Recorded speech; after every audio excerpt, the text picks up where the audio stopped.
We're going to take us a few of these little containers and we're going to fill them up here a little bit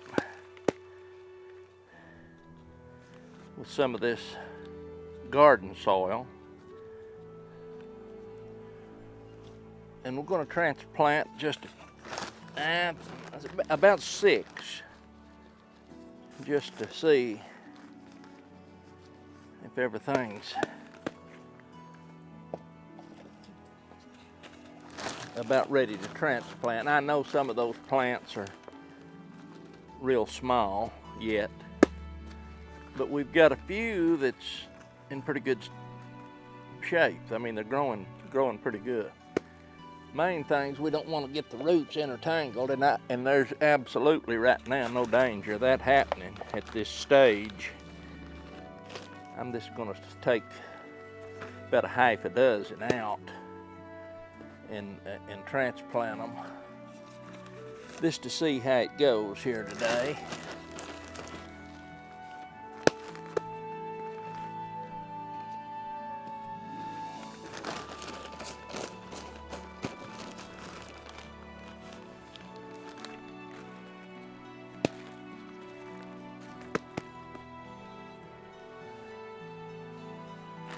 Something that I guess maybe I'm getting ahead of myself on, but we're going to do it anyway because we've got plenty of pots over here. It's already got some soil in it, nothing planted in them, so we'll use this. And maybe I can get over here and you can see a little better. What we're going to transplant is the beefsteak tomatoes. And I know they're awful young to be transplanting, but I'm going to transplant them today, and that's what we're going to do. We're going to make us a little divot right there with this little spoon, and going to try to see if we can't take those out without disturbing the roots or anything on this. So let's see how this goes. See, we can pull that little tomato right out like that with that little spoon, and we can set that little tomato right in there, right in this pot. And that is simple to do, and it don't put a bit of stress on that little tomato because you're not touching and damaging the roots. Just make you a little divot there in your pot. You can see a little divot there. It's a simple done. You don't want to pack this dirt when you put it in the pots either. You know, just put it in there and chug it in the ground just a little bit. Now I'm going to start working on the sides over here of these little tomatoes. And I'm just going to go down. It's like you'd go down digging something with a shovel.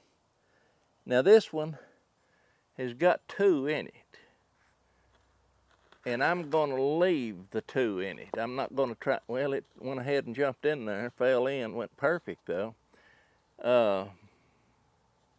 I'm just going to leave them 2 together. Is what I'm going to do. That'll be the last, and I'll leave 2 together though. That's 2. Now, you know, I'll take another pot,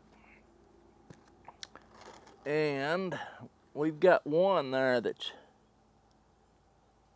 it's just starting to open up. It looks like it's kind of weak. I'm not going to mess with it. I'm going to leave it, but I'll make me another divot here in the soil, another little hole. Go right in there. I'm going to try to work in between 2 of these. Yeah, there we go. And then I'm going to take that one, put it in, bury them pretty deep, you know, in there. We're not pushing. You want to firm it down just a little bit, but we're not going to force nothing down.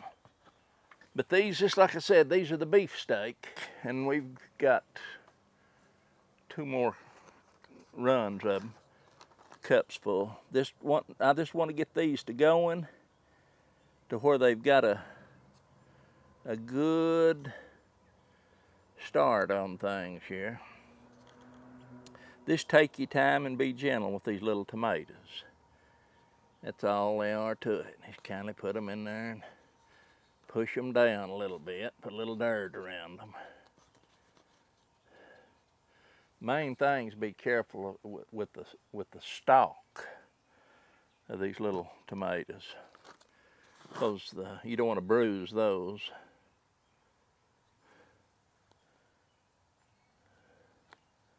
Go in there and we just take us a little plug out. Kind of keep your tomatoes in the center. Push them in, firm them in a little bit, make a little dirt up around them.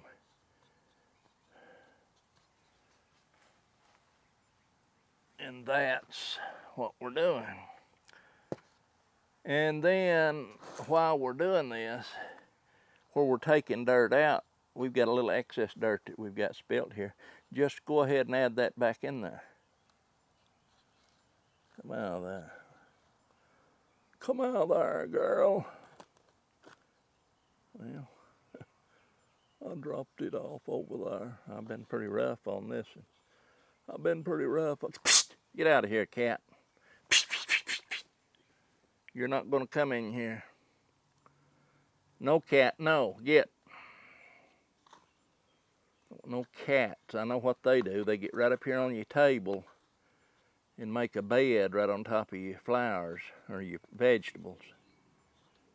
Okay, that one was, yeah, I worked on that one a little bit.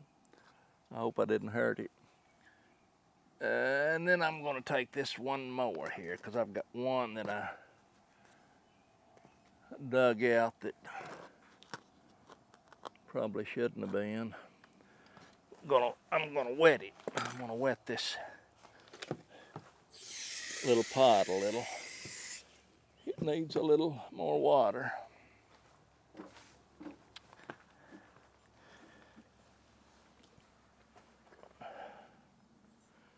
Just make us a little divot.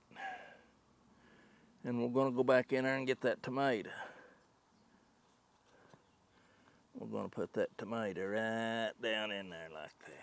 Yeah, boy.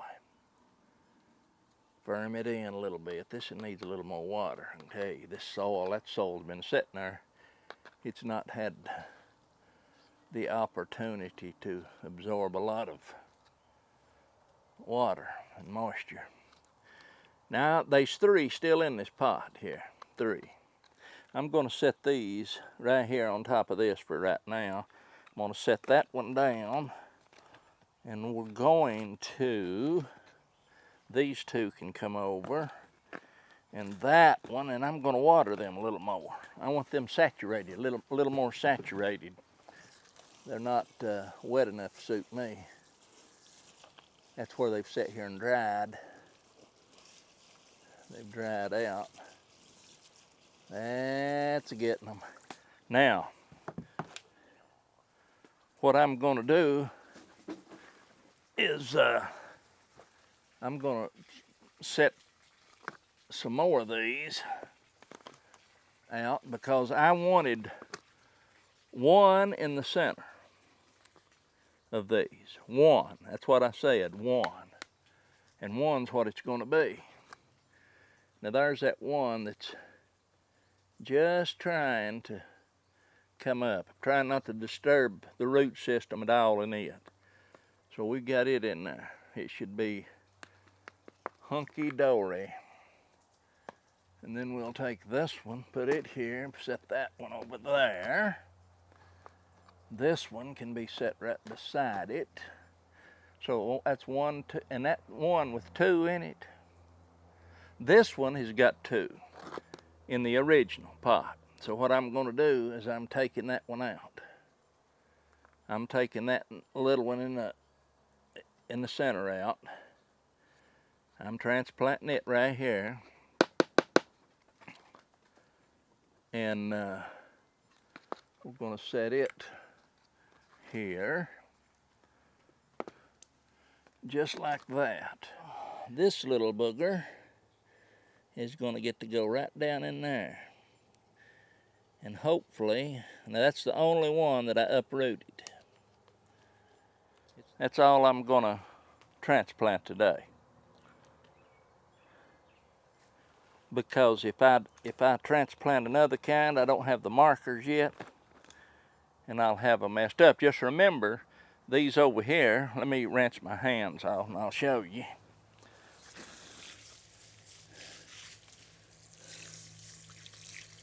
Whew. Cold water. It's a lot different than it was the other day when we was in here. It's nice out today, sun shining, everything looking good. Okay, now there's the ones we just transplanted. 1, 2, 3, 4. Let me get rid of that stuff. Mullein. That's mullein I planted right here. It's dead, gone. I'll just set it over here for now. And while I'm at it, I probably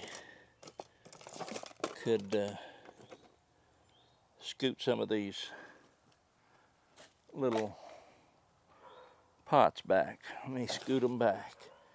2, 3, 4, 5, 6, 7, 8, 9, 10. There's 11.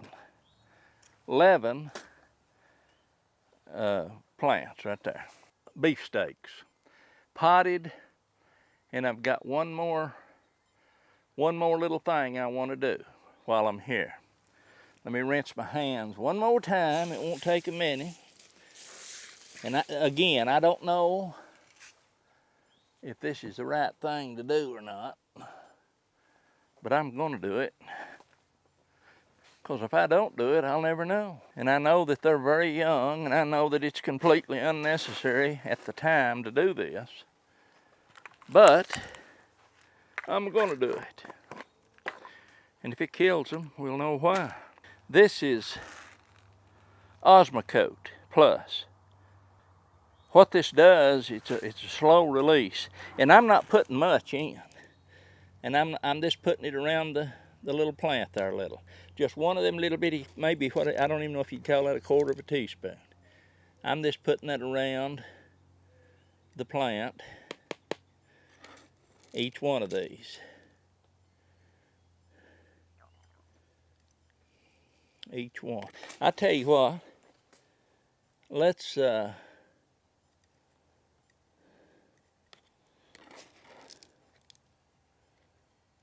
just put it on. No, I'm going to put it on all of them. I am. Just on all of them.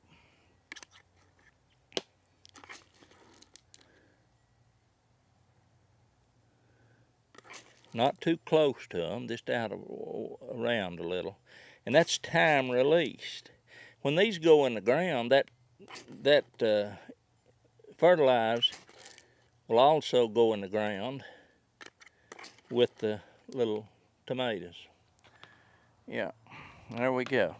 Those are fertilized with Osmocote. About a quarter teaspoon to each one.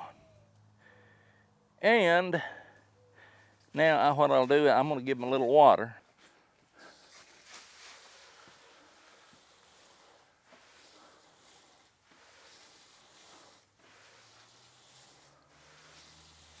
And that's it. They are watered. I just wanted to show you how I plan on transplanting those little tomatoes out. Now those right there are set in those little pots, and they won't need nothing else till they go in the garden. They got a lot of growing to do. We've got them fertilized, transplanted, watered in. Now they're just waiting to grow. There's them little tomatoes there, springing up right and left there.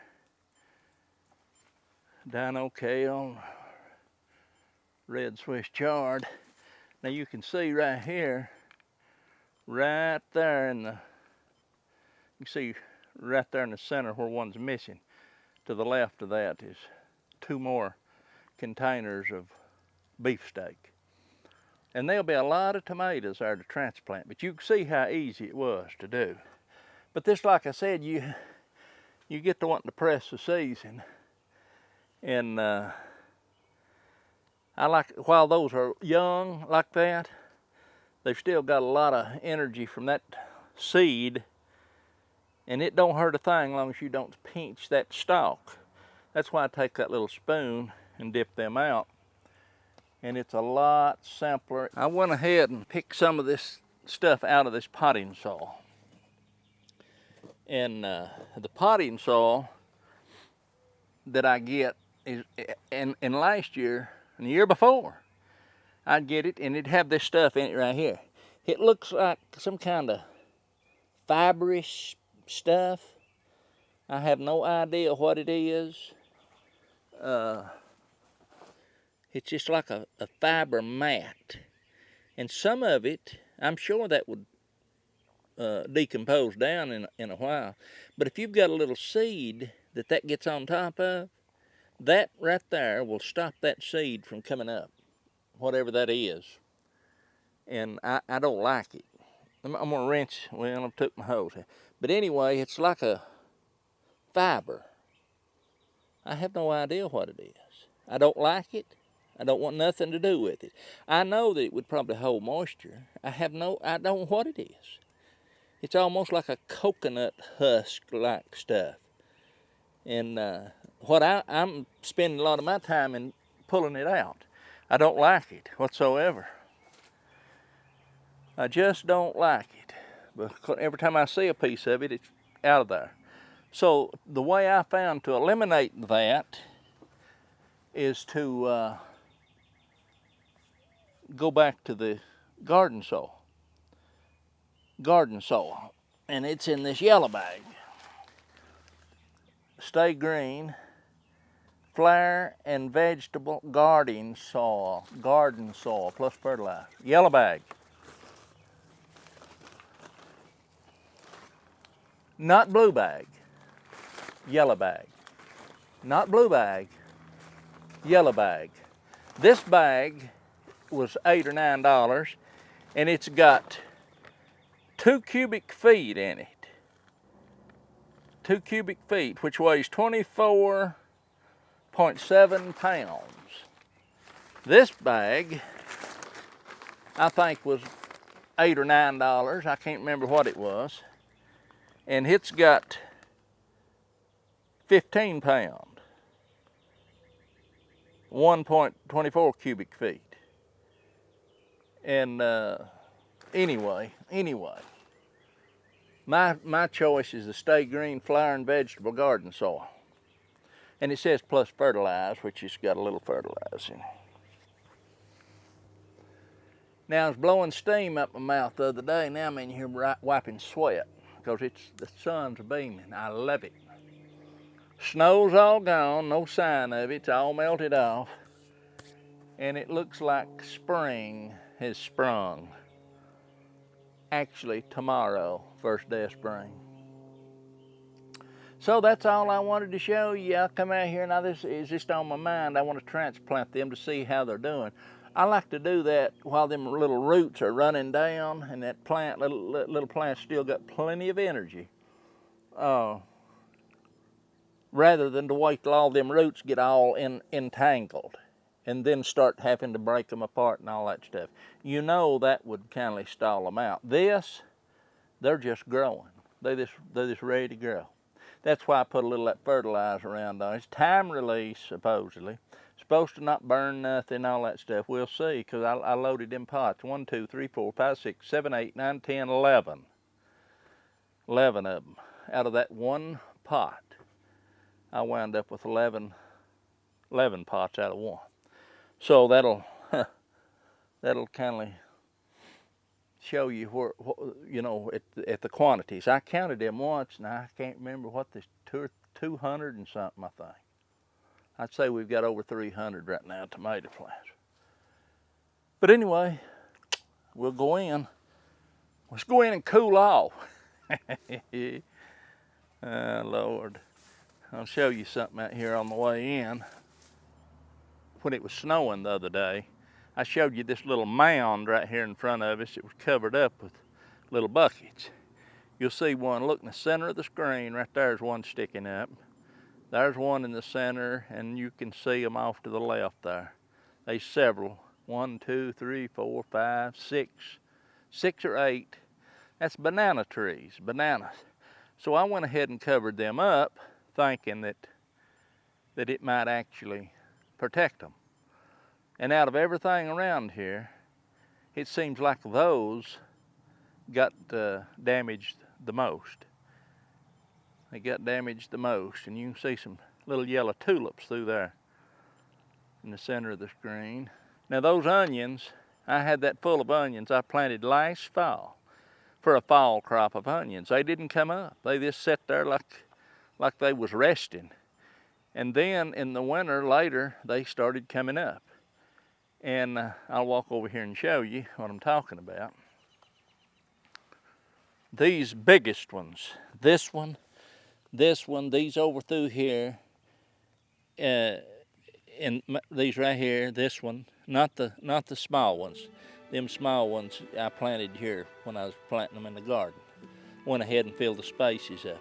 But I thought, well, them will make it and come on. Well, that's all that made it through the winter, because we had a cold spell there. But, you know, I thought for a while, I thought, well, you know, that's the thing, to plant them in the winter. No, not here it ain't.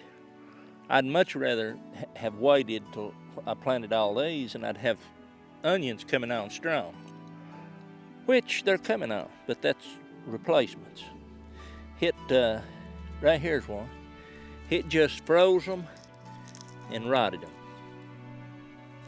in the ground. So, not such a good idea. And right here, you can probably see out through there under the string, that row of onions. It made it through this past week's couple nights down in way below freezing, and the snow. But anyway, I've got to get to work on the garden, get it cleaned up for the 4th time. Egyptian walking onions out there, they're looking like, my goodness, what have I done? They're looking good, actually. There's a real good sign right there. A good sign. It sure is. All right, I'll get out of here and let you go. Talk at you later.